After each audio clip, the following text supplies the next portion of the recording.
വാർത്തകൾ വിശദമായി. വിവിധ ആവശ്യങ്ങൾ ഉന്നയിച്ച് കർഷക തൊഴിലാളി സംഘം ക്ഷേമനിധി ഓഫീസിലേക്ക് മാർച്ച് നടത്തി. BMS ജില്ലാ പ്രസിഡന്റ് VV ബാലകൃഷ്ണൻ ഉദ്ഘാടനം നിർവഹിച്ചു. ശ്രദ്ധിച്ചില്ലെങ്കിൽ വളരെ ശക്തമായിട്ടുള്ള സമരവുമായിട്ട് നമുക്ക് മുന്നോട്ട് പോകേണ്ടതായിട്ട് വരും.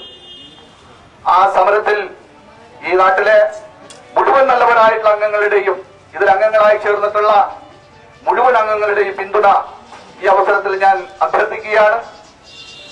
കാവിക്കൊടിയും കൈകളിലേന്തിക്കൊണ്ട് വന്ദേ മാതര ഗീതം പാടിക്കൊണ്ട് പോരാട്ടത്തിന്റെ പുതിയൊരു ദിശാബോധം തൊഴിലാളികൾക്ക് നൽകിക്കൊണ്ടാണ് ഭാരതീയ മസൂർ സംഘം ഇന്ത്യയിൽ അങ്ങോളം ഇങ്ങോളം ഏറ്റവും സുശക്തമായിട്ടുള്ള സംഘടനയായിട്ട് വളർന്നു വന്നിട്ടുള്ളത്.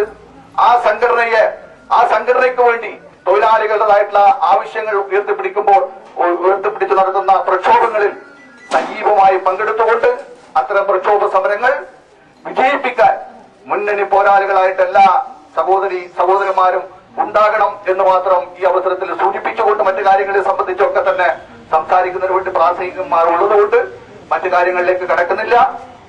ഈ സമരം ഔപചാരികമായി ഉദ്ഘാടനം ചെയ്തതായി അറിയിച്ചുകൊണ്ട് എന്റെ വാക്കുകൾ നിർത്തുന്നു. വന്ദേ മാതരം. ക്ഷേമനിധി ആനുകൂല്യങ്ങൾ വർദ്ധിപ്പിക്കുക, ക്ഷേമനിധി ബോർഡിൽ BMS പ്രതിനിധിയെ ഉൾപ്പെടുത്തുക തുടങ്ങിയ ആവശ്യങ്ങൾ ഉന്നയിച്ചാണ് കർഷക തൊഴിലാളി സംഘം BMS ഹോസ്ദുർഗ് കർഷക തൊഴിലാളി ക്ഷേമനിധി ഓഫീസിലേക്ക് മാർച്ചും ധർണയും നടത്തിയത്. P. ഗോപാലൻ നായർ അധ്യക്ഷത വഹിച്ചു. Secretary T. കൃഷ്ണൻ, രവീന്ദ്രൻ, ഗോപി, രാമകൃഷ്ണൻ, രാജശ്രീ, സുലോചന കോട്ടപ്പാറ തുടങ്ങിയവർ സംസാരിച്ചു. നാരായണൻ സ്വാഗതം പറഞ്ഞു.